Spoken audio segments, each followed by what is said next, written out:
بسم اللہ الرحمن الرحیم۔ ناظرین، میں رضی الدین سید آپ سے مخاطب ہوں۔ میرے سامنے 29 جولائی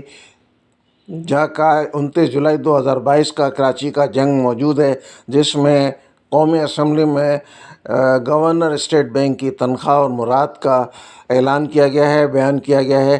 آپ کو سن کر حیرانی ہوگی، دماغ کے ہوش ٹھکانے نہیں رہیں گے۔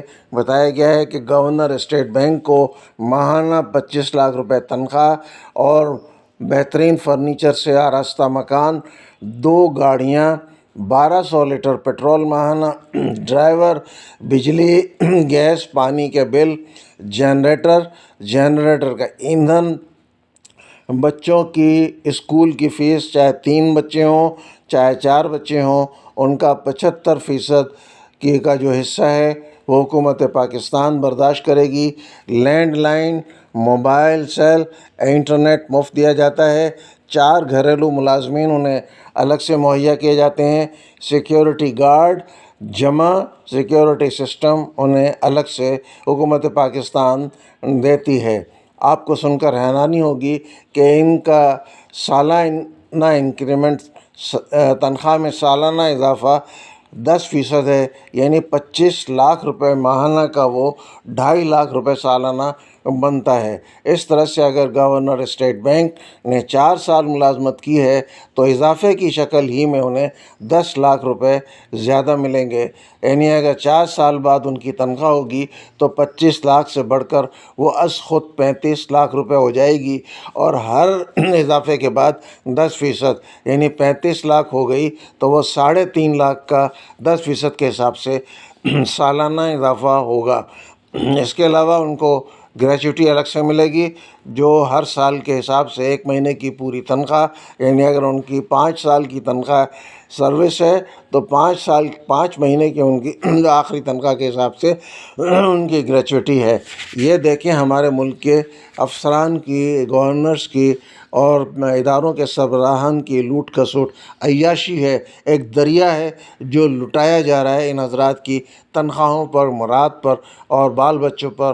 میڈیکل بھی ان کا مکمل طور پر فری ہے، اور آنے جانے کی بیرون ملک کی 1-2 پروازیں بھی ان کے لیے فری ہیں۔ آپ PIA کے چیئرمین کو دیکھ لیں، ریلوے کے چیئرمین کو دیکھ لیں، ڈائریکٹر جنرل پوسٹ آفس کے مشاہرے دیکھ لیں، PTV کے چیئرمین اور MD کو دیکھ لیں، کمشنر کراچی، IG صاحبان، DG ایجوکیشن، صوبوں کے، مرکز کے تو بہت بھاری پڑتے ہیں، اٹارنی جنرل اور ایڈوکیٹ جنرل اور سینئر جج صاحبان، سیشن جج کے بعد جو ہماری ہائی کورٹس اور سپریم کورٹس کی عدالتیں ہیں، ان کے جج صاحبان کے مشاہرے دیکھ لیں، جنہیں پلاٹس الگ سے دیے جاتے ہیں۔ اس کے علاوہ ہمارے فوجی افسران ہیں، اعلیٰ فوجی افسران ہیں۔ آپ کو رونا آئے گا کہ ہمارے ملک کو کس بے دردی کے ساتھ لوٹا جا رہا ہے۔ اس کے بعد سوال پوچھیں کہ آپ کی کارکردگی کیا ہے، آپ نے کیا کر کے پاکستان کو دکھایا، پاکستان کو کتنی سربلندیوں پر پہنچایا۔ ٹرینیں ہماری مکمل لیٹ چل رہی ہیں، آج تک کوئی بھی ٹرین اپنے وقت پر نہیں پہنچ پائی۔ جاپان کی ٹرینوں کے بالکل برعکس، ٹرینوں میں حادثات ہوتے ہیں، کئی افراد جان سے جاتے ہیں، کئی افراد زندگی بھر کے لیے معذور ہوتے ہیں۔ شیخ رشید کے زمانے میں ٹرین پر سفر کرتے ہوئے گیس کے سلنڈر پر کھانا پکاتے ہوئے کوئی 20 افراد بھسم ہو گئے تھے، نعوذ باللہ۔ اللہ تعالیٰ ان کی شہادت قبول فرمائے۔ کوئی بھی ادارہ صحت مند حالت میں کام نہیں کر رہا ہے۔ IG پولیس اگر 20 لاکھ روپے کی تنخواہ لیتے ہیں اور تمام راحت لیتے ہیں، اور 2-3 گاڑیاں ان کی پروٹوکول کی ہر وقت ساتھ اوپر نیچے چلتی رہتی ہیں، تو کون سا ملک میں انہوں نے امن قائم کر دیا؟ اسٹیٹ بینک کے گورنر نے کون سے ڈالر کی پرواز روک دی؟ سب کے سب جھکے ہوئے ہیں۔ جتنے بھی جج صاحبان ہیں، جتنے بھی اٹارنی جنرل ہیں، سب کے سب غلط فیصلے کرتے ہیں، غلط دلائل دیتے ہیں اور مجرموں کو سب رہا کر دیتے ہیں۔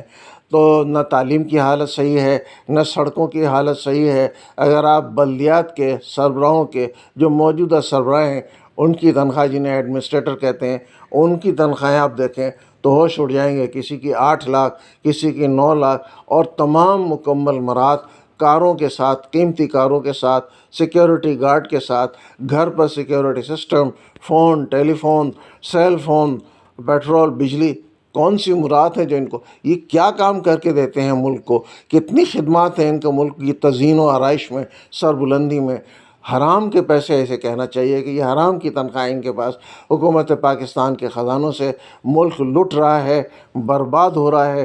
کسی کے اندر، نہ وزیر اعظم کے اندر، نہ کسی عالم دین کے اندر، نہ کسی صدر پاکستان کے اندر، کسی کے اندر بھی، نہ ہمارے سپریم کورٹ کے ججز، عزت مآب ججز کے اندر، کسی کے اندر کوئی سنجیدگی ملک کو چلانے کی پائی ہی نہیں جاتی ہے۔ ملک گروی ہو رہا ہے، ملک گرے لسٹ کی سرخ حدیں عبور کر رہا ہے، ملک کھیل کے میدان میں تباہ ہو گیا ہے۔ کوئی بھی شعبہ ایسا نہیں ہے جیسے ہم کہہ سکیں کہ ان حضرات کے اتنی مکمل عیاشانہ شاہانہ تنخواہ و مراد کے بعد ترقی کر رہا ہو۔ بچوں کو تعلیم کی سہولت نہیں ہے، پینے کے پانی کی سہولت نہیں ہے۔ ایک طرف یہ طبقہ ہے 2%، ایک طرف 98% طبقہ ہے۔ ماتم کرنے کو دل چاہتا ہے، ان لوگوں کے ہاتھوں میں ہتھکڑیاں ڈالنے کو دل چاہتا ہے۔ کس طرح سے یہ ملک جا رہا ہے، بغاوت کی ایک کیفیت رونما ہوگی۔ اتنا بڑا فرق ملک میں یقیناً کسی بغاوت کو جنم دینے کی نشانیاں پیدا کرتا ہے۔ بہت شکریہ۔